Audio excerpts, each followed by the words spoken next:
Welcome back to the Witch's Way podcast. I'm Kat. And I'm Jamie. And tonight we are diving into something that is super duper extra super duper witchy, which is talking about the goddess Hekate during Scorpio season. Literally two powerhouse witch topics that always come about during the month of October, and then into November because Scorpio season. But you know how we've been doing 12 goddesses for the zodiac year, and now we are to Scorpio, and we are talking about Hekate.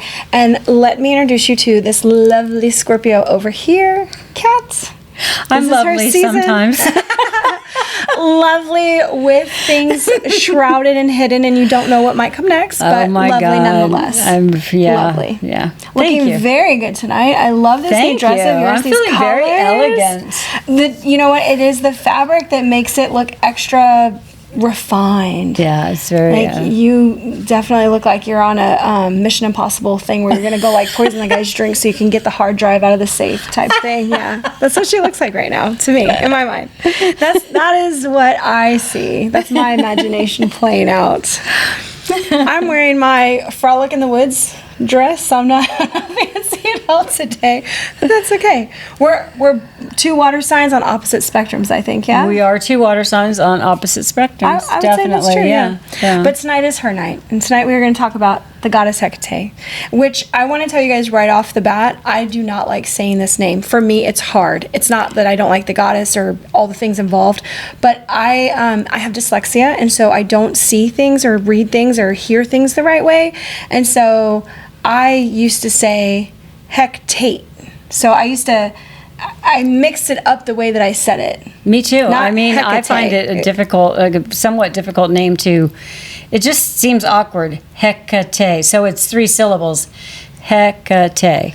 Right. And that's how I think And I finally it's Greek. got it. You know. Yeah, you have to like sound it out like that. You almost have to practice it. I don't know if anybody else has trouble because with that. I know I always said it wrong, and I was like, "How do you pronounce that?" Yeah. Hekate. Hekate. Right. Hekate. I mean, Hekate. if you're like English, if you're phonetically challenged, no, we're not phonetically challenged. We're phonetically trained. If you trained, were like trained to sound out words phonetically. It's Hekate. Hekate. But it's Hekate. I've listened to multiple things online, but honestly, no matter how you say it, and I really didn't even want to change it. I still really want to say Hekate, which is not, there's not even all those letters in there. I just mixed them up and made them my own. I still, when in my head, when I say it, I still hear Hekate. So you may hear us or her mispronounce it tonight. I may fuck that up. That's just like FYI. Yeah. Still the same goddess. My dyslexic brain's just going to say it differently. That's okay. So here's the thing about when we enter into Scorpio season is that you can start to feel like life has been dragging. You can start to feel your pull into like the deep, shadowy, like, where am I going? It feels different for everybody going into Scorpio season, you know, and definitely even on the side of like working with the witch's wheel, we're getting into those shadow months. We're getting into the spooky times. But the other thing is that we're getting into the busy fucking time of our current modern calendar. So that's also the pullback of like, oh my God, I have so much to do and so much to look forward to. So it's like you start to think about years past. What am I going to deal with? Family coming up. This will ignite like shadow work stuff, you guys, because you have to deal with all your family that maybe you haven't dealt with in a year. Tough choices as far as like where to go, who to accommodate. You know, what old patterns am I possibly doing just because like this is what's expected of me? This really pulls on us in this season because we are preparing for the coming months. I think, in my opinion. Well, listen, I have an example to share with you of actually you may be feeling the call, if you will, to do something, to reach out to someone that you're trying to, you know, that you might want to mend a fence with or mend a relationship with. So I had this experience recently where my other daughter, Jolene, you guys know who Jolene is, she, you know, she's the one that wants to bring the family back together, and I have a fractured relationship with my mother, with my whole family actually, but especially with my mother. And mother-daughter relationships are super important to the three of us. We've all gotten super close, and we have a real bond. And she really wants that. I think Jolene wants that for me and my mother, because she's tried to push me over the last couple of years about, you know, call your mother and Connecting stuff with like her. that. Yeah, connect with her. Yeah. And she just called my mother about a week, within the last week. She called my mother. Yeah, didn't really go like she was hoping it would go. But anyway, so you might be feeling that, you might be feeling that desire to reach out to somebody where, there's been something left that's fractured or, unsaid, and you kind of want to clear that air or clear things up or something. And I think that's really like, I think that's really what happened with her is like, and I think it's this time of the year where, we're going into the deeper area, the shadowy areas of our lives and our souls and our beings and our experiences. And, maybe wanting to clean out the cobwebs a little bit or just try to mend, try to heal. Yeah, to try to heal. Trying to resolve things. We're all on this journey, being souls, having human experiences, and we're just like, sometimes we're really trying to make the best of it. And when we become empowered and we decide we're going to take the first step, it doesn't, like she said, it might not work out in our favor, but it's like those stirrings are still happening. You know? They are. I stirred to find my dad's family for a long time, and there was just a point at which I felt a little tiny niggling of like the universe was going, what if you find them and they're horrible people? And I was like, oh God, I don't need more fucking traumatized people in my life, and I definitely don't need more needy people. And I was like, wow. So I've been searching for like 20 years. Broken, fucked up people. I don't need disappointing relationships. I've had enough of those in my life. So I just stopped, and I was like, I turned it over to the universe. I was like, if you decide that it is best for me to meet these people and then find me, I've done all the things to put myself out there so that they can find me if they want to. Or if they're around, because we don't even know if they're fucking alive. Like, I don't know. So I get that. It's like, you can take that first step, but when you do, and if you do, don't set too many expectations, because you are really relying on other people to fulfill the thing that you're looking for, and truly, we can only do that for ourselves. So that's a warning. That's a pre-Scorpio warning, because as you get into shadow work, that's kind of the thing, is you don't know where it's going to lead you, and you might end up going like, I wish I wouldn't open that fucking box, but you did, and now you're here, and it's like, okay, well, what did I learn from it? So have a little bit of a plan, not of escape, but of how will I recover from this if it doesn't go the way that I want to, or if I'm still struggling with this, or if it's still hard. Make sure you have your network, your people, your witches, your podcast, whatever you have that helps mend it when you do get into these tough spots, because that's what you're going to need after the hard times, I would say. And I think the conversation was not satisfactory. I think in one way the conversation was satisfactory for Jolene in that she got to kind of speak her mind and say some things that she wanted to say. She wanted to push my mother to, I don't know, care about you more, love you. Yeah, heal you, give you the things you needed. And because we know her hurt. We know you're hurt. Yeah, so I gave up on this. Like I tried to help her understand. This has been going on my whole entire, and I'm talking about since I was 10 and 11 years old. This is when it started. Probably even before and probably that. before that, because you my just mother weren't aware. Yeah. Because my mother left me when I was 8 months old and didn't come back for me till I was 3. Yeah. So our relationship was fractured when I was an infant, and I can't even remember it. Yeah. And your psychology degree will tell you about about when children are separated from their mother, the impact that it has on the styles and stuff. the impact that it has on that relationship. So I tried to explain that to her, and it's hard for her to understand because she just wants everybody. She wants a big family. She wants things healed, and I understand that. She loves love. She wants more love. She wants more family. We want more of these things in our lives because it feels good. And when you feel like you have the power to restore something, she goes for it, and I love that about her. I do too. She's very courageous and outspoken, and like Kat and I, being the water signs that we are, I don't know. I use excuses like that, but I don't know why we are. We're just like, we sit back and we're just like, okay, oh, you want that? Okay, well, go ahead, fine, that's fine, whatever. And we'll sit back with it. But my sister is, she's more action oriented when it comes to those things. It runs deep within her, and it's what brings us back together continuously. Like, she is the motivator for us to do a lot of the things that we do, and we just love that about her. Yep. Love you, sister. I don't think she listens to the podcast, but that's okay.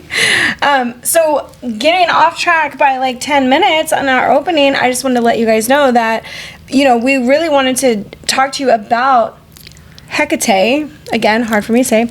Hekate and how to work with her, some of her symbolisms. If you haven't heard it before, you can look more stuff up. We're going to give you some really basic things about her that are interesting and related to the witching world. And then also a little bit into Scorpio season, because that's coming up in just like, what, a week or two? Yes, the 11th. Yeah, this will come out on the 11th. Oh, when this comes out, like comes 10 out on the days 11th. later, Yeah. 10 days later. Yeah, we're 10 days away from Scorpio season, which is kind of like the I don't know, shake it all down, dive into the dirt. Oh, however you want to see Scorpio season, but well, it's a period of, when we're really, it's an intense reflect. I mean, Scorpio is all about transformation. That's It is. what that Transformation. That is it. And whatever's that in the transforming in your life, this is the time when those things are going to be surfacing, and they're really going to put themselves in your face, if you will. God, and if you did, you're not going to be able to avoid them, and if you do, you might end up sick or something. I mean, you're going through some things since you came back from Ireland that I'm wondering what's... Okay, wait a second. You said, I did something and now I'm sick? Wait, what? Well, okay, What'd I do? just, we're going to try to not make this an hour and a half. No, it's going to be an hour-long video now. We're going to try not to make this a 90-minute podcast, but I do want to tell you guys, Jamie just went to Ireland with her husband for 2 weeks, and she can tell you more, but I'm going to give you briefly of it, is being in Ireland, the locale really made her sick. She had a very strong physical reaction. Physical reaction, like all kinds of weird things happen. And the only thing I can think of, and I think you think this too, is probably some past life shit. Absolutely, past 100%, life shit. yeah. Because our ancestry is, part Irish, so a lot of English, but the Irish were there. And knowing the history about what happened in Ireland and just the things, and even talking to the people there, and I'm not talking about more recent history. I'm not talking about the things that went on, the atrocities and the all of the things from 70s, 80s, 90s. There's still things there. We went through both Ireland and Northern Ireland, or the north of Ireland, because we learned to say that correctly. But we went everywhere. We did a literal 2-week tour around Ireland. But my body had reaction to ancient sites. It had reactions to being in places. And when I say reactions, now I have to explain it. I'm going to sound fucking weird, but that's fine. You guys love me, right? We're family here. I got strange rashes up the side of me. I was worried I had bed bugs or shingles, or I literally did not know what was wrong. And because it was on one side, I was like, okay, well, I had worked in my yard the day before. I thought, oh, maybe it's no-see-ums. But then it spread across my stomach, and then the back one went away, and I was like, I'm not kidding you guys. I was really terrified I had bed bugs. I cannot believe I'm saying this out loud on the internet right now. We're into the universe. You were in a different country and sleeping somewhere you'd never slept before. It would be something that would come to my mind too. Night one. No, I was in the first place we stayed was Belfast. I'd been off the airplane 10 hours, and my body broke out in hives, just in certain areas. So it was just really crazy. Then for me, when I travel, I love to travel so much. It's why I joined the Navy. Ever since I was little, all I've ever said is I wanted to travel the world. That's always been my number one. I think my soul came here to do that. She used to say that when she was 5 years old. She knew. Travel the world. I just knew it. I knew I wanted to see everything. And I've been waiting to see the Giant's Causeway since I was in 6th grade. And so that was our first stop. And that, well, technically Belfast was our first stop because it's such a long drive up to the Giant's Causeway. But anyways, getting there, my body started shutting down. My ears started clogging. It became hard to see. I brought extra contacts with me, but that's so abnormal for me. So all the things that are not normal for me body-wise started happening, where it was I was swelling and then I was shrinking. My eyes were puffy. Have you ever cried so hard? Well, have you ever cried at night and then you wake up in the morning and you've literally your eyelids are full of water, you could poke them like they're little water beds? Every fucking day it was like that. I didn't cry while I was over there. I didn't have any true emotional reactions to anything. So I was swollen, and then I would deflate, and then I was swollen, and I would deflate, and then it was I couldn't fucking breathe at night. I had neck feelings where I felt like I was being choked out. I was sweating in the bed. I don't know. Fucking weird shit, okay? I don't know. I cannot believe I'm saying this all out loud. Thank you guys for listening. It's I feel like I'm talking to a therapist right now. Because it was so odd for me, and I've traveled so much during my small young life of 44 years old, and I've never had a reaction. I mean, I've been to violent countries, I've been in war zones, and I didn't have reactions like this. But for some reason in Ireland, a place where I was happy to go with my husband for his 65th birthday, like we were happy to be there. Are you kidding me? Going to Ireland, I was so excited for the spiritual experience of it. And a lot of it was not. There were places I would go and visit that were like old castles and stuff. I was like, literally, I couldn't speak. I didn't want to pull out my phone and take pictures. I walked through there like a zombie. I felt like I had no energy. My arms were heavy. I just felt it. And I need more time to reflect. I've only been back about 5 days. 1 week? A week. Oh, yeah. 1 week tomorrow. 1 week tomorrow, yeah. I need more time to reflect on this to understand what happened to me. I'm still not quite sure. I still am not healed. I'm swollen again. I go from this like I'm swelling, I'm tight. It's like I've been put in an air chamber. Like I really don't know. Yeah, we don't know what's going on. But and I forgot Thanks for bringing that up. I don't even remember why I got on that. Why I got onto that. Why I got on that subject. But connecting with shadow things. So past life regression stuff. I would say Scorpio season would be if you can find somebody who does past life regression stuff. We only had one in our area in Sarasota. I got to see her. She's never been back again. Like, I don't know who to go to. I would love to do one again. I got great insight. Thinking about this even for my son who has epilepsy, like, what's the purpose of his epilepsy? What are we dealing with? Like, I think that would be good for anybody. And Scorpio season would probably be a very good time to do that. And I would love to know. I plan on doing, like, tarot reading or, like, automatic journaling for understanding why the fuck I had such a reaction to Ireland. And also my friend, so Amber does Akashic record stuff. Mm-hmm. Like maybe I could even look into that with her. I could have her do something for me and find out, what is it with me in Ireland? I was shocked to have that kind of experience. Mm-hmm. Shocked, saddened, mad kind of. That it wasn't all like rainbows and butterflies and, It's just really, really bizarre. It was bizarre. 100%. Out of all the trips I've ever taken, bizarre. All right. So that was so long of an intro, you guys. Thank you for sticking with us. We're getting to the actual we're gonna stuff get to that is beneficial for you. That was a lot about our life and perspective and the things that have been going on. They love our stories. So you guys love our stories. I guess we're chatty. I know you do. Let's talk about the myth and the mystery of Hekate. Hekate, I love it. She's so cool. So first of all, the thing to know about her, she's older than the Olympians. She predates Zeus and the other Olympian gods, and she is a Titaness. Yeah. So we mentioned that before a couple times, where it's like when you go back in history and theories and all of the mythologies, when you go back to the Olympians, they're like the first of the gods. Yeah. Yeah. She rules the crossroads. So, right? Where the crossroads. Literally. It gets even more. Yeah. And spiritually. Yeah. Her sacred spaces are three-way crossroads. Is that not a four-way? So what's a three-way? Like a fork? I don't know what a three-way is. Yeah. I know what a three-way is, but we're not talking about Mom's that. Bringing up her Boogie Nights type lifestyle that she had before she had kids. Okay, no.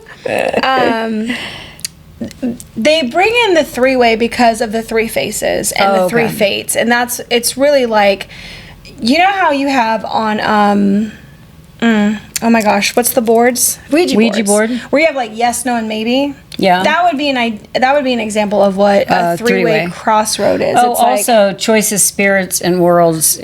Choices, spirits, worlds. This is where choices and spirits and worlds intersect. Yeah. So that's three.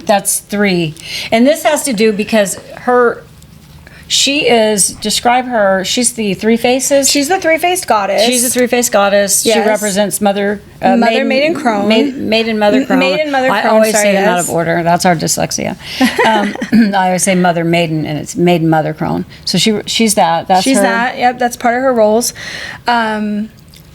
I had something before you mentioned that, and then I thought about how Mother Maiden might be like Mother Mary, and why that might come more natural for you because you were poorly raised Catholic. Okay, I don't know, but yeah, Maiden Mother Crone that's the triple-faced goddess, also known as the Fates, which is the three versions of us knowing. Each one knows a little bit, but only together they can tell the story, which is an amazing thing. Yeah, ruling the crossroads. So a lot of times when you see in witchcraft and spells, people really like to hone in on Hekate as the dark goddess that you work with, and she's. I always heard of her as I always thought she was the protector of witches, or she is the goddess of witches. She's the goddess of witches. So she's like she's like the headest of witches. Like she's like the head witch. Like the most, like if there were titles, hers would be whatever that top title is. Okay. She's the president of the witches. I don't know.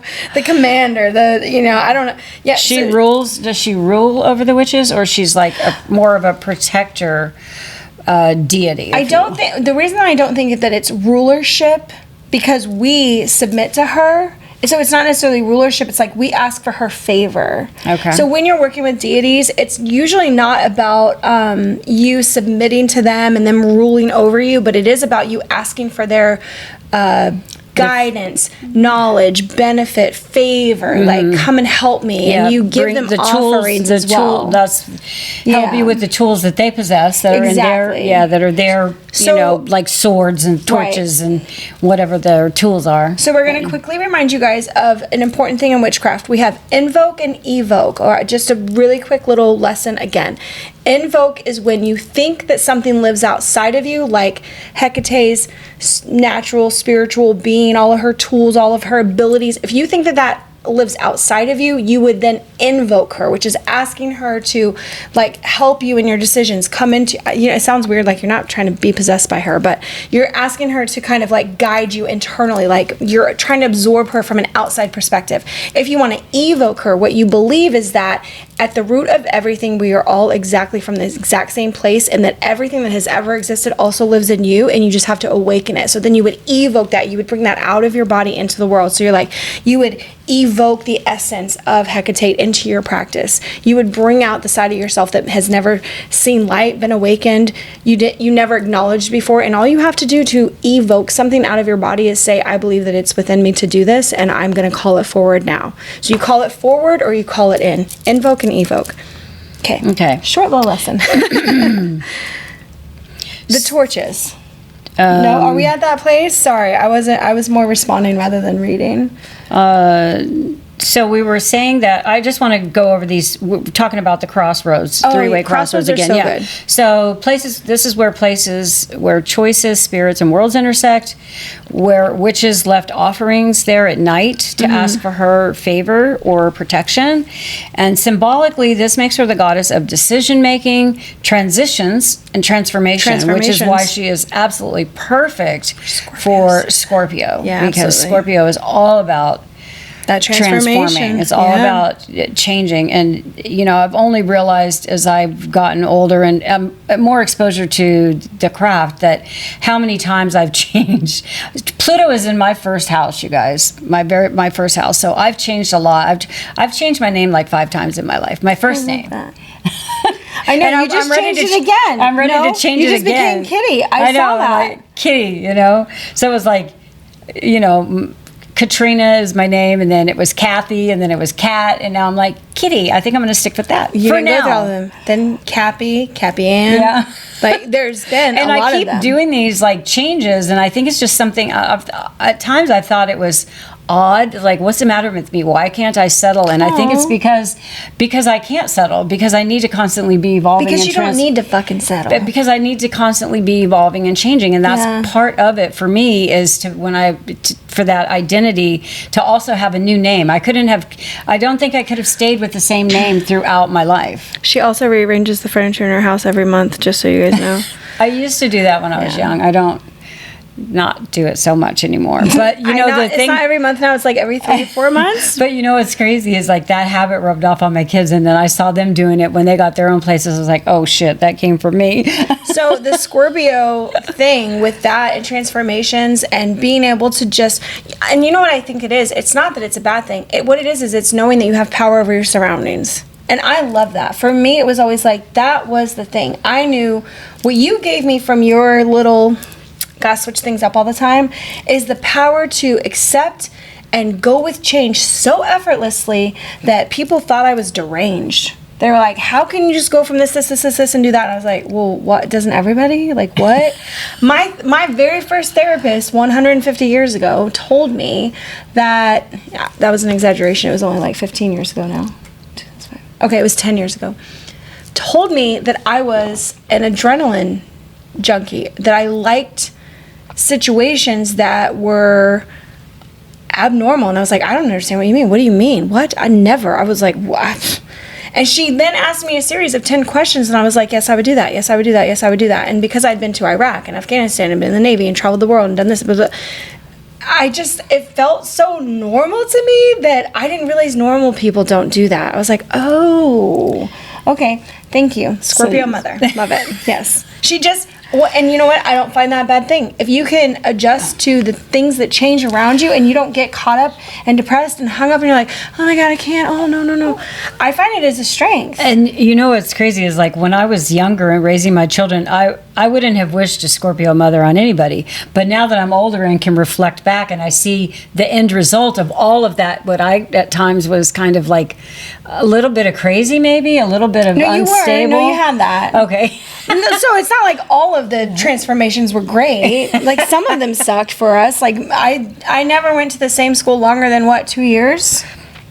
I used to label that as a negative in my life. Now I'm like, look at that privilege I had to fucking just. Well, and also what you learn through those experiences is how much you can handle. And I think that one of the things that I know I hoped to and did, and I feel like I did pass on to my children in their upbringing was this ability to kind of like roll with it and know that it's not always going to be like this. I would always say to them, "This too shall pass," and what doesn't kill you makes you strong. I two family mottos we lived by. I always said that. I said it to myself when I was going through my shit as a teenager, and my life was horrible. And then as I started raising my children, and we had challenges, and they had challenges, I would just repeat that mantra to them. And now they say it, and they say it to their children. And I just love that it's. We're a family of fucking roly-polies. We roll with it. That's it. We're just like, things happen, we're like, whoop, roll on to the next situation. We'll just keep going. I'll tell you where that hasn't benefited me is that I let go of people really, really easily. It's very hard for me to stay. And it's not loyalty. I'll be loyal to the end. But if there is not something moving going on, something to fix, something to do, if it doesn't have action around it, it's so hard for me to keep relationships. And my friends right now who I absolutely love, and I really want to name them, but I don't know if that would be necessarily right. When we became friends, you guys remember, I said, I'm a shitty friend. I will ghost you. It will seem like I'm ghosting you. I don't know how to keep reaching out. I don't have that thing. Please, if you don't hear from me for a month, please reach out to me. I promise you, I still want to be friends. I still want to hang out. I still want to do things. And I'm so incredibly blessed that by being honest and saying that to people and telling them that my disability is like, I don't have that thing to reach out, and I don't know why. We're going to blame her. That she gave me, I think she's my scapegoat. I do see where because I see that. Well, even in the military, I just moved on. I didn't stay friends with people. The moving on thing is something that I had to learn to do really early because of the stuff that happened to me in my family. And so I had to learn to be agile in that area where you just like, okay, today I'm in this foster home and tomorrow I'm in another foster home and in 6 months I'm in some other place. And it was a constant change of my surroundings and the people who were like responsible for me or over me or telling me what to do. And so I really had, those 4 years that I experienced that kind of a life, I had to learn to roll with those. And so for me, consequently, my problem is that I walk away really easily. I'm just like, bye. I'm good. This went all the way into. And so I don't really have like old friends. I'm the same with friends. I don't have a hard time with that. It's a hard time, yeah. It is. And that's just because of my early formative experiences and how I chose to handle them and respond to them. Yeah. And to be able to live through those experiences as I was a child, for fuck's sake. Yeah. I'm vitamin friend deficient. Like, I don't have that thing that creates the strong bond. You don't have vitamin F? I don't have vitamin F. I'm deficient Frind. in it. And this is truly a shout out to the people who have been able to stay in my life through long distance. Not long distance, but long silences, long pauses, I get caught up in my own world, and then I do not reach out. And but also I'm going to shout out to me that I feel really good that when I finally admitted that that's what I did, when I want to engage with somebody and I like them so much, I'm like, oh my God, please don't leave me. I'm going to be shitty to you. I know I am. I know I'm not going to be the ideal friend type. Please don't leave. Like, I promise you, it's not you, it's me. Stay. And I've had such great friends over the last, probably 6 years, ever since I moved into where I live now. Honestly, I have built such an incredible group of women. I think that's the house where you really finally settled in. Yeah, I did. That's the first I hung place. things on the wall for the first time. You hung pictures on the wall. You put nails in the wall and hung up a picture. I unpacked every box. I had a box that I was carrying around since 18 years old when I went to the Navy. I unpacked that box and threw it away. And I'm not kidding you. There was a ritual to throwing away the box that still had the literal, like, when it got mailed to me from boot camp. Well, I was in A school, but just after boot camp, it mailed to me at my first address while I was in the Navy. I had that fucking box forever, and I unpacked it. And some of it was literally clothes from when I was little. And Jolene, I saved some of my sister's clothes, you guys. Like, I'm sentimental, even though it sounds like I'm fucked up. I'm sentimental as hell. I've got toys and clothes from me and my sister being young, and I told my mom, I was like, this is my box, do not throw it away. And she mailed it to me, and then I was responsible for this box for all these 20 years. And then when I moved into this house right now that I have with my husband, like, the box stayed packed until after we got married, and probably only 4 or 5 years ago, I went down there and I was like, the box is going. The box has to go. I'm never leaving this place. Like, this is my roots. My roots are truly deep here. Yeah. And this is the first time in my life that I've experienced that, because I've been such a roly-poly. I've just been rolling around in life. You know what, and maybe this, you know what, and I wonder if this is just, I just wonder if this is, our conversations and how they're like getting off of Hekate and going into these deep areas, if this is all part of this season. She's influencing us right now. That's what's happening. Like, this stuff is to us right now. This stuff is coming up because it's like, this is the time to talk about this kind of stuff. So get in deep, man. Just get there. But, again, we'll try to circle back because we want to tell you more about Hekate, the season, Scorpio, everything. We'll try to stay on. So, are we too light? Are we to the torch yet? Because we did decision making, transition, and transformation. That's where. Okay. So we're in she holds the keys to all the realms. I do love that. I have a brief note, and we can't go into this, and we've already decided that we probably need to do a Lilith one. She's not going to be one of the goddesses because technically she comes from the Christian. Lilith. I want to do a Lilith. I think witches are interested in Lilith. Lilith is an interesting character, and how she's been posed and stuff. So, as I was developing as a witch, I often heard, and this is many, many years ago, it's hashed out a lot more now, which is great, but I often heard that Lilith and Hekate were sort of the same being. So you've got one from Greek mythology and one from Christianity, and they're both like world destroyers, kind of crossroads people.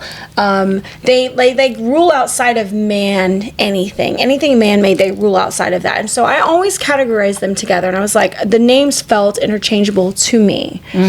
But holding the keys to all realms is something that I would attribute to Lilith, because she was a woman who would not bear children for Adam, and so she was called the world destroyer because there was no line after her, that she gave no men, no children, blah blah blah. But then there's Hekate, which there's nothing to do with children and the bearing of anything. It was more like she ruled the realms of all of the existences that we could have. And so I get there now. Heaven, that I say it doesn't necessarily seem So are you gonna say it? Go say it. Yeah. The realms that she rules. So in case you're wondering, like realms, heaven, earth. Are we gonna do what? Yes. Land. On the land, the sea, the sky, the pledge allegiance to your. You guys, we just went. We're gonna get off track here, but we just went to We've been all over Taylor Swift's. We have new album since it came out. We were trying to learn the dance the other night because we were just like all of us girls heaven, together. earth, and, the land, heaven, the sea, the sky. The land, basically. the sea, the sky. But also the underworld. So Hekate also has access or represents access to the underworld. And some people believe that that's where she lives, is with Hades, like in Hades. So Hades is a god. It's also Hades is like what hell is called, technically. Some people believe she resides there. I think that's fucked up. They're just like putting her in this like shitty world. I think she lives everywhere. Okay, so she's the liminal gatekeeper, and I'm going to ask Jamie to remind me what liminal means in a second. Helping souls move between worlds and helping you move between versions of yourself. So that's her three, maiden, mother, crone. We're never, I'm a crone, but I'm still a maiden, I'm still a mother. So things. liminal, remind me again, because this is a word that just came up in my purview in the last month or so. I think it's a terrible word. I don't think it's a word that's used much. It's not. Meaning both sides. Lives on both sides, yeah. So both sides of a threshold, of a boundary. You're liminal. I don't like the word, but there's nothing that says that you are on the outside of the door and you are also inside the house. You are liminal. You exist in both. There is no boundary for you. Okay. You're boundaryless. Okay. Yeah, liminal. Okay. Torchbearer. Torchbearer. Fuck, finally. This is where she wanted to get to. 40 minutes in. Torchbearer. Okay. What I think about Hekate is... Did I say it right? Hekate. Hekate. Mm-hmm. Hekate. What I think of her as, where I've used her in imagery, because I have I'm very visual in my mind. She brings the torches or torch and her black dog to your spot when you are just totally fucking lost, sitting at that crossroads on your knees, crying it out, going, what do I do?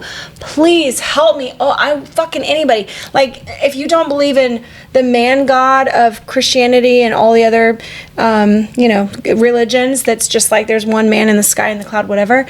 Hekate was the person, the goddess, who showed up when you were on your knees at your worst moments going, what the fuck is happening? What do I do? You're pleading with the universe. Because now it's, for me, more, it's like, it's the universe, and I imagine the void. But when I was a beginning witch, it was the Hekate embodiment of a goddess coming forward with her torch, and that torch being fire, transformation, lighting your path, illuminating the things that are happening to you, and then bringing all of her wisdom from Maiden Mother Crone. The torches. So that's one of my favorite imageries for her. I've been in places in my 20s where Hekate was the goddess that I just kept thinking, where are you right now? Like, I need you so bad. Every day I feel like I'm at a crossroads where I keep trying to get somewhere and I can't. I don't know the fucking answer. I need inspiration. I need you to give me signals. Point a direction. Don't even say words. Just like the old scarecrow. Point down. That's the road, bitch. Take it. And I didn't get anything from her, just so you guys know. That wasn't it. It was truly when I would ask for these signs and I would imagine her, all I kept hearing, I know this is weird insight, but all I kept hearing, and this was me trying to leave my son's father, by the way, this is my situation. All I kept hearing was like, you already know the answer. And so her illumination is to trust myself. And that's my own experience with her. And I haven't worked with her since that time. And that was, Cameron's going to be 20 next month. Holy shit. And Cameron at the time was 2.5, 3 years old. So it's been a long time since I was on my knees asking for Hekate to literally give me any direction and show me the spiritual path, because what I was struggling against was I really did not want my son to grow up without a father. And I'm using father loosely. That's a title.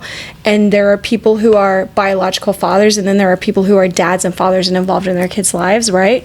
So there's so many things that I had to work through with that. And basically what ended up happening was I left. Because for me, it was, I needed to stay true to myself. My intuition was, do the right thing for me and my child. It had nothing to do with that man. It had nothing to do with him. I had no loyalty to him. I had a child. That was my decision. Do the thing you need to do. So in anybody asking for help from Hekate, and if she only responds by literally showing up, it was her, the torch, the black dog. That was my vision. Every time I would, I don't want to say pray, but plead in a sobbing, heavy, literally on my knees in the dirt road. I lived in South Carolina, so getting into country area where there's nothing was easy, and that's where I would go at night. Back roads, nothing, red clay, didn't, just looking for answers, and she would just show up and then stare at me. I was like, this is not helpful. Really, can you speak words? Can you show a finger? Can you do something? And she would just stare at me, and it was like, you already know what to do. You already know. But I didn't want to do it. And that was the hard part. That's the thing. That's the hard part. That was the transformation. That's the thing. Like, we do know, and we don't want to. And I'll tell you why. Because it's very hard. Well, what I realized is that if somebody else had told me to do it, if Hekate had said, take the road to Florida, you know you want out of here, like South Carolina is not your vibe. If she had told me and then it didn't work out, do you know what I would do? I'd blame her. I wouldn't have accepted the decision for myself. So I think that by her showing up to me and just staring at me intensely, and the black dog sitting there, and I loved the black dog. I can still see them so clearly, like bringing up that memory. It's so clear. And there's no ominence to it. It's not threatening at all. It's literally like somebody, it's almost like, she didn't look like my grandmother or anything, but showing up as a strong woman who just stared at me and was like, speak it for yourself, like, you know. Yeah. And I think that being able to see that now, she was not going to give me a way out where I could be like, you told me to do this and it didn't work out for me. She's like, no, you're going to make this decision and you're going to own it. No matter what happens, it's still you.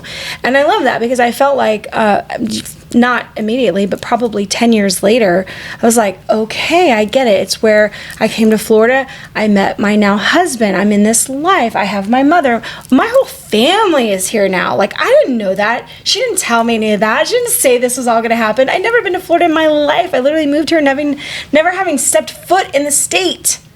Such a big transformation. That's just... And she didn't tell me anything. She just stared at me, and I was like, thanks for the help. But now I get it. No, it was not. It was like, helpful. trust yourself. It was. Trust It was yourself. trust yourself. You already know. It was trust yourself and go like forward with that faith in yourself that you'll make it. That you'll make it there. You're strong enough. Okay. You're a goddamn roly-poly girl. You know how to do this. You roll with the punches. Roll it. She was Persephone's guide in the underworld. When Persephone was abducted by Hades, it was Hekate who heard her cries and guided her safely back to the surface. Yeah. So that's another thing that she is known for. Oh, I love Persephone. Her sacred animals are both fierce and loyal. Is it lion? Oh, it's a serpent. Okay, so black dogs, owls, and serpents. I don't know why I was going to say, because fierce, I was thinking lion. But so in particular, dogs are her messengers. And it was said that dogs would howl when she was near.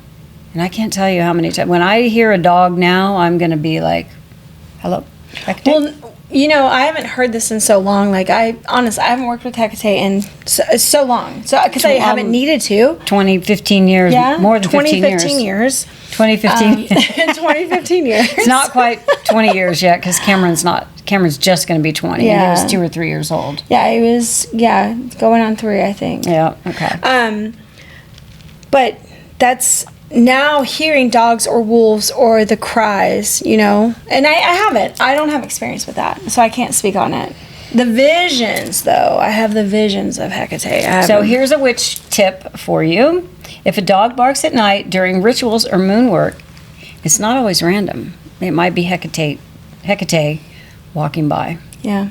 I do have a rather cute beagle who barks when she sees rabbits, and it sounds like somebody's dying. So I will say that I will ignore that one. So if it's a dog, if it's in your neighborhood, don't take that as a sign, because sometimes we get mixed up in our signs, right? Yeah. But when you hear, when it's just like, wow, what? That immediate of what? That is probably her sending something through to you.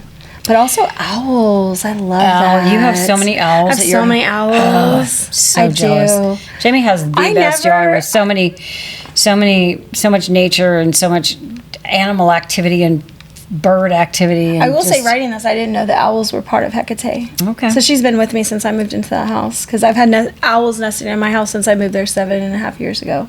Yeah. I'm just going to do a little party dance for that. I love it. Yes. So she has the 3 faces of Maiden Mother Crone, but like, that's not just what it is, okay? Originally, those 3 faces meant that she had dominion over the 3 realms. And we talked about this a little bit, but it's earth, sea, and sky, okay? Land and sea and sky. Yes, Taylor Swift, absolutely love it. The maiden mother crone. That aspect later came as her worship evolved, which is meaning how people saw her, how they were able to relate to her. There's also this thing that I haven't found a lot on. It's called the three fates, and it could be Greek, it could weren't be Roman. The fates the like three fates? Yeah, but weren't the fates like the nymphs or something? Or no, nymphs are the water creatures. So yeah, that's but the fates were actually. Were they? I want to say they were, but I'm not sure. I need to go back to college just to take things like this, like mythology and stuff. Honestly, yeah. So we also think about this in the cycles of the moon. That was where I was going. The phases. If you think about the triple goddess moon symbol, a lot of people don't know this, but when you have that waxing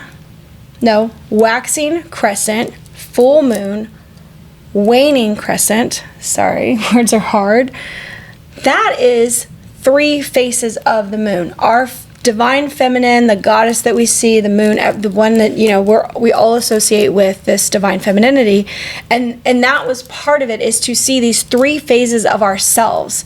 The most important thing to note is that they're not linear, and it does not result in age. You could be born crone and go through your maiden phases when you're older, because the things in your life lead you to those paths.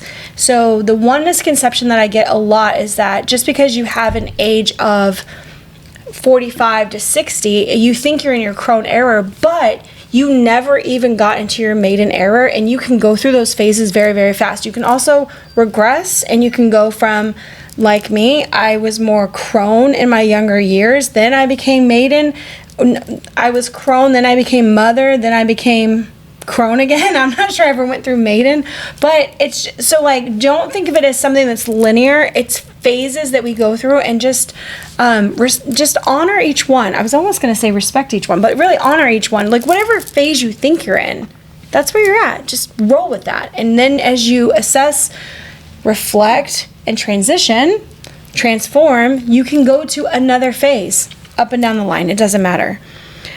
Thinking about how she still protects the witches and the marginalized, because she herself was a marginalized person as a goddess. They didn't respect her. They didn't see her gifts as valuable. They didn't want to know what she did. It was like, that's how she ended up with Hades. So Hades and hell have this conjunction because it seemed like an undesirable place to be. Yet, being in the Hades underworld area is where we can progress the most, and it was not valued. It was not valued to go through tough times, and that's sort of denying our spiritual experience as humans, to come here as a spirit and be human. People want to deny that all the time, that hard times are horrible. We should pray them away. Like, we should avoid them. It's so tough. And I do think that our physical bodies, our brains, like the human essence of us, we do really want to do that. Like, we fight for consistency, monotony, like just nothing happening to us. So our brain, we can predict everything that's going to happen. Yeah. We know through our day that everything's going to be fine. That doesn't equal growth. That doesn't equal challenges. That doesn't equal thought-provoking. That doesn't equal art. That doesn't equal perform. All of the things that struggle does, or non-struggle doesn't equal. It equals fucking nothing. The existence of us, if we struggled through nothing, would be nothing. We need the struggle in order to progress, to grow, to rethink, to redo, to band together, to have a fight, to have a cause that we fight for. That's what I'm thinking with that. Yeah. I'm rambling, save me. That's why I looked at you. Yeah. No, I can see where, I mean, it's true. Like, we're like, why is this happening to me? Why is my life a mess? And your life is a mess, well, because probably the choices that you made, but also because you're in a period of time where you're trying, the universe or whoever is trying to teach you something. There's a lesson for you in the hard time. There's a lesson for all of us in the very difficult things that we experience as people. And those are the only ways that we grow into the people that we're going to be. If I had not had the experience that I had with my own mother, I might have been a different mother with my children, but because I had the mother that I had and the very difficult relationship that I had, when I decided that I wanted to be a mother, and I did, that was really the only thing that I wanted. It's the only thing I knew, because that's what we were raised back in those days. But anyway, one of the things that I said was, I'm not going to be my mother. You know, that's what I learned from that. I was like, I was going to be different with my children. I wanted to have a relationship with them. So it's the struggle that makes us, it turns us into who we really are supposed to be. I think who we were here to grow into. I think. I love that you're saying that, because... Do you disagree? No, I don't disagree. I just remember thinking when I was younger how, if you've ever said the statement, this is so unfair, I didn't ask for this. My son says this now, and all I can look at him with is like apathy, because I know I said that when I was younger. I know that I didn't like this world. I knew that it was harsh conditions, and I felt that it was really shitty, and I was like, I would never choose this. And I really rejected the idea that my soul came here to learn anything, and it wasn't until I truly found my belief, because what you find is a belief, okay? You find the belief that these things do happen for a reason, and you need to get something out of it. You don't just need to see it as a shitty experience that was fucked up and unfair and all the things. You need to see it as, if this happened to me, there is a purpose, and what is that? And how can I grow and be better and stronger and this and that? Because what I've realized through your experiences, and then you telling me, I absorbed your experiences, I went forward with them. I still had shitty things happen to me. It didn't save me from my transformational experiences, but what it did do was empower me to know that I'm not alone, that we can change things. So now I've evolved to think that we don't just have to sit by and let it happen. And that is what I see all of this as, is this just, we're all small gears in the effects of changing things for ourselves and other people. And I think that having matching scars from sexual abuse, being taken advantage of by men, being mistreated by girlfriends, being talked about, being like, whatever the thing is that you're like, that was fucking unfair, I didn't deserve that. Because most of us don't deserve the things that happen to us. It's like, nobody deserves to be bullied. And that shit happens to way too many kids, in school. Like you were bullied. Like to the nth degree, for things that I could not control, like just being white or having blue eyes, or like just the weirdest shit, you guys, you would not understand. Like nobody would guess that. But then, so we get to this place of, this is so unfair, but it also then makes us very judgmental. So we go from like this being of, we want to have acceptance and we want to figure out what's going on and we're not being treated fairly, so we want to fight for the other end. And we can go too far, and then we can become judgmental and then start trying to persecute everybody else who's, like, you're too much, you did this, and then we'll bring it back down. So this is what Hekate to me represents, is not just, okay, we've got maiden mother crone, but we've also got these different phases in our life where we are the abused and victimized, to where we are the protectors, to then we are the ones who want to go out and be the vigilantes and start fucking things up. These are the faces. These are the different faces and phases. Phases. Because also, I don't know how many of you out there are mothers, aunts, grandmothers, sisters, like brothers, uncles, and if somebody did something to one of your family members that really crossed the line, and this could be like, trigger warning, but the sexual abuse, physical abuse, mental abuse, draining their bank account, absolutely just taking them for granted in every way possible that is inhuman. These are like the Lifetime movie stories, right? You as a person, how hard would it be for us to stop ourselves from taking that vengeance into our own hands, to taking that, to trying to get justice, to make it right, to get things right. And yet, that's not our journey. And yet, are we supposed to do that? And these are questions. This is all shadow work for us, right? If somebody sexually assaulted my son, Well, that's my fucked up part, right? I never let him be babysat by anybody. I was too protective. That was my doing. Yeah, I was too protective. I was too worried. I'm like, oh my God, if there was a man inside of a daycare, I was like, he's not going here anymore. That's it. No, I don't care. Yeah. So, and it's not that females don't do that. It was just like, in my mind, men were bad, always. And so we lead with that into things. And this is where the shadow work comes in, because it's like, how much of that is real? How much have we fed ourselves? What are we hyping up? Where are we going? How much of a vigilante are we going to be? What are we going to stand for? This is all Scorpio, Hekate, shadow work, all your faces that you wear. Where are you going with things? Man, I could spend 5 hours talking about this. I could literally do a whole symposium on this, I swear. Because we're not just dealing with our spiritual aspects, we're dealing with all of the human aspects that we've been put through, and we've all had a lot of experiences. I can't name a witch who didn't come to witchcraft with some kind of wound, scar, sore, fucking wronging by people. Yeah. It's like, this is where we go to find comfort and understand why this all happens to us anyways. Why are we here? What is did we chose this? Because my son says even now, he was raised spiritual with me, not necessarily witchy, but spiritual.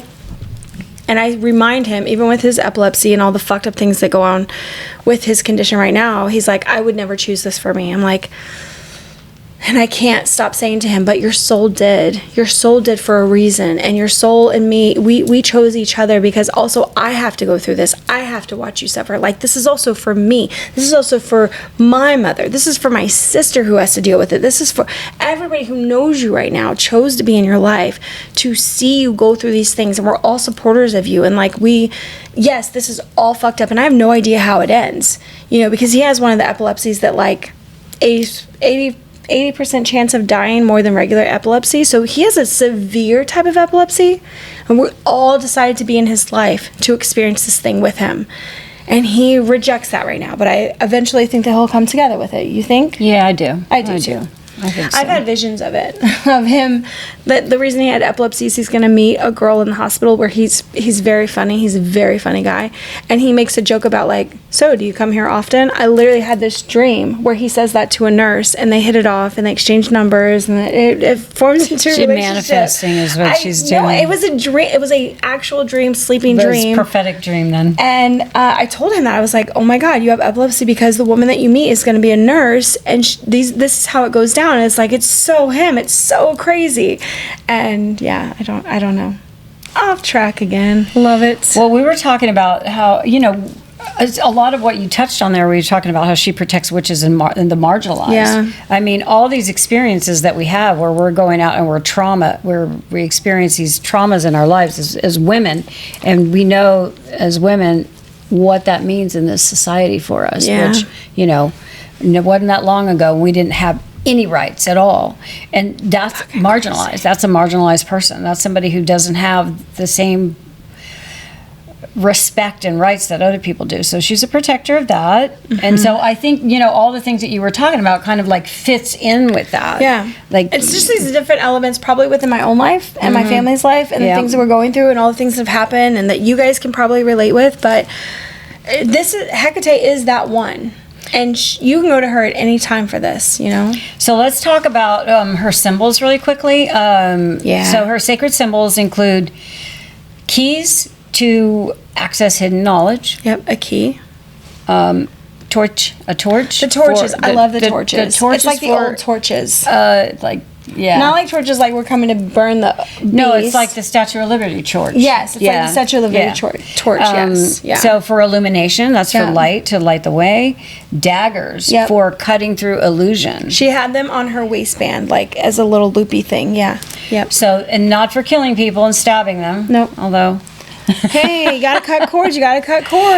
But for cutting through illusion, snakes for, you know, rebirth and power. And that was usually her jewelry or something in her element of her like garb. There was snakes in that. And then of course crossroads, which we already talked about, which is choice and change. That's usually where she's pictured at, is that she's standing at the crossroads. So when you see images of her, she's at a crossroads of some kind. Yeah. And then the moon for cyclical wisdom and feminine intuition. Triple moon. So I've always, when in my early witchhood, I called that triple moon goddess. That's what I literally called that symbol. I thought it was a triple moon goddess. Yeah. I think that is That's something what I more call. modern. I made one that's hanging over my front door. Yeah. We've always called that the triple moon goddess. Is that not the right name? I don't know. I think it's a modern term that we all absorbed, and we're just like, yeah, that's the triple moon goddess. But it's the triple moon. We added goddess to it because it represents the faces of Hekate. Yeah, I love it. That's modern witches. Should we just be doing show? We just change it up, Why stick to the normal? Okay. I don't know that we haven't already covered this because we've talked about a lot of things, much. but We go off track. Hekate and Scorpio season. This is the power duo. Absolutely. There was not a more perfect goddess, and I was so excited to reveal to Kat that I was like, we're doing Hekate for Scorpio season, and I already know you're just gonna love this shit. Just the deep everything. Yeah. So Scorpio season equals that descent, that release, the death, rebirth, transformation. Like, I don't know what you guys have perceived as Scorpio right now, but that is it. And I didn't write this in here, but can I give a very quick story about how Scorpio is? First, it's a scorpion crawling on the ground, right? Hiding in rocks, survival mode, total survival mode, just like sting, survive, eat, survive, sting, survive, rock, sting, survive. Then it transforms into the eagle. So we're at mid-flight. We can see a lot. We're evolved, but still deadly claws, beak, like just a symbol to be fucking reckoned with, right? The eagle. Then the eagle evolves all through death. By the way, evolve, I mean they die. So scorpion died, became an eagle. Eagle died, became the phoenix. So the phoenix is the last phase of Scorpio, and what the phoenix does is when it dies, it just rebirths itself into that higher being. It just phoenix to phoenix to phoenix. It never becomes anything else. It is always that fire bird rising higher than an eagle, seeing over everything. It's a spiritual animal rather than something that lives physically. So that is something that I know about my mom. Scorpion, eagle, phoenix. Okay. Yes, I love that. This this season, Scorpio season, is about honoring endings and trusting the dark sides of us, the dark that's in us, the dark that's out there, and embracing our power as it shifts, as it changes from Scorpion to eagle to phoenix. Because even if you're not a Scorpio, you probably go through transformations like this in your life where you're evolving from your survival mode to seeing more to then becoming the person where you're like, I have what I need now. Like there is usually that evolution in people's lives. I love it. So with Scorpio is it helps with your shadow work self, because Scorpio is able to dig deep and understand why dying is necessary. And a lot of people don't talk about this because we have many kinds of death, right? When you transform yourself physically, like, you lose a lot of weight or you gain a lot of weight, you physically killed that other thing that you were, because you are different now. You wear new clothes, you wear new makeup, you have new hair. You are transforming yourself. You are letting the death of that other ego, that other thing that you believed you were, die. And when we have that, you can go through these stages of almost like you did the bold thing, and then you're like, oh fuck, me cutting my hair off, I was like, I'm gonna own this, I'm gonna empower myself. Listen, ladies, I've been crying since like day 3. I don't know who the fuck I am. My reflection is not there yet. I'm still struggling. So we can have these deaths and rebirths and we can not be happy about them. Or we can be like Kat, and she cuts all of her hair off and she looks like a fucking goddess all the time. And I was like, this short hair fits you so much. It looks so great. And she loves it. So we can do both. Like, you can transform yourself and love it, and you can also transform yourself and be like, that wasn't the one. I gotta do. Not recognize yourself in that transformation. You're like, who am I? And then you have to figure that out. And then you're going through another transformation while you're figuring out who you are as this new person, like as this physically skinny person or fat person or a person with short hair or a person who had cancer and had mastectomy. All things like that. Like all the things that I know, mine is so little. Sorry.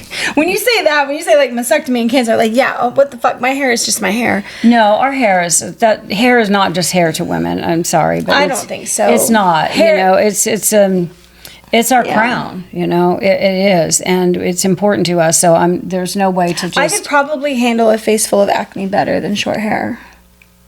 And I had adult acne for like 4 years, and I was okay. I dealt with that. It was fine.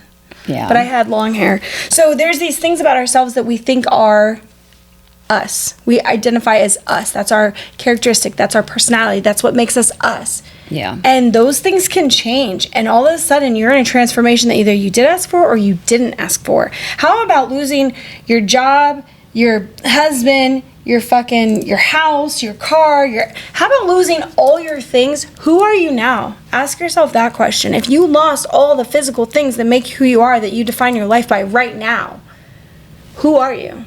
Who do you become? Where do you start over? How do you start over? These things happen to people all the time. All the time. All the time. And if you're one of the people that it has happened to, like, you know. I had friends in college, they lost their entire house due to a house fire. That's not the worst part to me. Their 3 pets were locked in the house and they lost all 3 pets. That shit, I still think about that and mourn these animals that they died over 20 years ago now. But like that kind of thing where literally everything is taken from you, including all of your pet. Like, how do you even come back from that? How do you find normal after that? How do you not feel responsible for the rest of your life and just be in this like depressive state? There are so many ways that we transform ourselves that we've asked for. And I guess that's something that I have to remind myself all the time is a lot of the times we ask for our souls to go through this human experience doing these things and how we're going to recover. And I really think the answer is together. I know that it's Hekate and Scorpio season, but I think that the answer to all of this madness is sort of how we band together, which is why Kat and I do what we do, because we need each other. That's how we get through like the tough times. Mm-hmm. But the transformations of that, you know, Scorpio season can bring about that deep dive into the rebirth. And rebirth is not always a positive experience. Well, I was going to say it's not always like I asked for it. It's not always like, I'd like one rebirth over here, please. Thank you. Yeah. Like you're not even prepared for it and it happens. You know, I don't know. I almost lost my husband this year. I almost lost my kid this year. That would have been rebirths on a completely different level, and you don't know what your life is going to look like. And I guess the whole point is just to make yourself vulnerable and open to, I'm here to experience these things. They're not forever. This world is not necessarily the end all be all. And how are we going to take it? What are we going to do with it? How are we going to move forward with it? The lessons that you help other people move through after you've been through bad things, hard things, spiritual things, Scorpio things, Hekate things. Get your stories out there for that. I keep saying that. I want everybody to have a like podcast or YouTube channel. Like, tell your story about it. Yeah. Because I think that's truly how we are able to move on, is that we realize that we're not alone. Yeah. Yeah. So we're going to talk now about how we can invite Hekate into our practice through rituals and offerings. So offerings might be garlic, eggs, honey, wine, bread, at a crossroads, or on your altar. And I wrote like very simple one-line things. There's tons of stuff on the internet. Obviously, she's a very big goddess. Every witch loves her. But so these are very small things, and I didn't even write reasons in them. So garlic, protection, right? Eggs, fertility or abundance. Honey, sweetness, drawing it into you. Wine, that's always an offering. That's always an offering. Bread is also an abundance or like a sustenance thing. But anytime you add these elements to your altar, to a place out in the yard, if you got like my old bread, I threw out in the yard. I was like, you're an offering. I knew the raccoons would eat it, but I was like, it's still an offering in my little space. Yeah. Let's see, candles. Yeah. So they torch-like candles, or just candles can represent that torch. And I think three of them. Yeah, 3 candles. Threes. Do it in threes. Do it in threes because of her representation of the 3 faces. The triple goddess. Yeah. The moon faces and phases. And ask her to illuminate your path. Of course, always journaling, and especially this time of year with the shadow, with the dark time of the year, this is the season for the things that are in here that are going to come up. That's how I feel. That's what I feel about this season, is that the stuff that you didn't even want to come up, like you don't even have to think about shadow. That shadow shit is coming to the surface this time of year. So it just happens. It just happens. So journaling, like for journaling prompt might be what crossroads am I standing at right now, and what truth am I avoiding? Using keys or skeleton keys as charms for protection and guidance. Of course, yeah. Work with black dogs, real or imaginary. They're sacred to Hekate. I will say that my black dog looked more like a wolf, like it was giant. Was it like a giant dog? What were the wolves on the dire wolves from Game of Thrones, like that big? They were basically like a dog bear. They were like that big. Yeah. Also, chants or affirmations like I walk between worlds with wisdom and courage. Hekate, light my path. Yeah. Something along Remember, that. she carries the torch to light the path. That's one of my biggest symbolisms. And sometimes she just stares at you and waits for you to know the answer. But yeah. So I know we already mentioned like the dogs barking during Scorpio season. We did, yeah. Record any time dogs bark now during Scorpio season. Now that you've heard this, you've sort of been like enchanted with the understanding that Hekate might come to you through random dog barks. Random. I mean, like, you're nowhere near civilization and you hear a dog bark for no reason. And not like a wolf howl, but a dog bark. That's Hekate. And I promise you, you'll experience things like that, especially when you're open to it and you're asking for it. Yeah. So we have this next part that's sort of like integration and empowerment. It is just a new little section that I added. And it's becoming the torchbearer, right? Scorpio's depth meets Hecate's wisdom. So the depth of Scorpio transitioning and the wisdom of Hekate literally being on the outskirts of everything and understanding everything and having all the three phases and being all the phases of womanhood. Together they remind us that transformation isn't meant to be pretty. When is it ever pretty? Like, when I think of transformation, I think about me being like on my knees crying, just like, it really does represent usually something. But it's meant to be very powerful. Like in our tears, in our emotions, we're powerful at that time. It's a powerful cry. It's a powerful scream. It's a powerful everything that you do. Powerful. So embrace your inner witch as you're keeping your own keys of your story, of your embodiment of this lifetime. Because you get this one lifetime being you as this person. One lifetime is Jamie. One lifetime is Kat, Kitty, Cappy, Katrina. Her 100 lives she's lived here. But every ending is really into a rebirth. And I think that's where I find solace in, like, I've never been afraid to die. I don't know about you, but like death for me is a door. It's always been a door. And it's just something else that we're going to walk through into the next transition. So whether it's the death of your current life, personality, your marriage, the really fucked up parts, losing a limb, your child passes away, like all of the fucked up parts that also could be endings and dyings. They are all doors to walk through. They are all transitions. And in the end, like, it's just the human experience, truly. Like, this is the classroom that we all learn in. So we're going to call on Hekate to guide us when you need it. Just remember who she is. Torchbearer, black dog, ready to go, fight for you, fucking be there for any... Light the way for you. Be any of the faces. She's not going to tell you what to do, and she's not going to point you in the direction, but she's going to light the way because she's going to tell you to trust yourself. Illuminating the crossroads. Show you all of the ways that you can go, not necessarily tell you the way to go. She will show you the different paths that you have. Yeah. She doesn't just rescue you from the dark, but she'll walk beside you through it. And I think that that's one of the more powerful things, that when we're going through really hard times is we often feel very, very, very, very, very alone. She shows up for us. She shows up with her black dog or owl. I keep speaking from experience, but could be an owl, could be a snake, but she shows up with her black dog and her torch and she says, I will walk beside you. I will be here for you. You can continue to talk to me. Doesn't mean she'll answer, but you can continue to talk to her because she knows, she's been there. She's lived in Hades. She's lived in the hell of the Greek underworld, right? Like, she knows what it's about. And sometimes that's like the most powerful magic there is, right? Just to have somebody to walk beside you.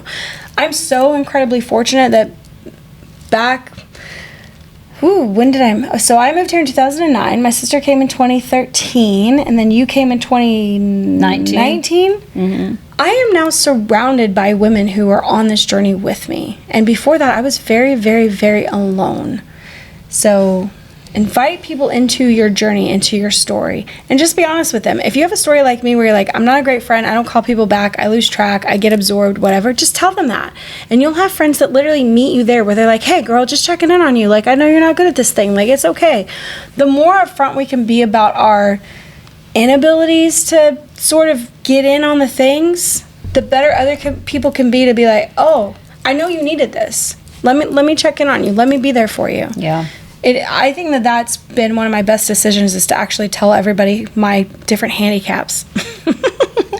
It also, you're also being vulnerable with people that you're close to, which opens like it almost, and not that you're doing it to get like let me help you, but it does elicit that, and people naturally want to, when you're vulnerable with people, I think it's a natural human response is to want to comfort you, want to help you through that. So I think it's good to nurture. I think it's good to be open, honest, and vulnerable with people that you care about and that you care about and want in your life. Yeah. Absolutely. Yeah.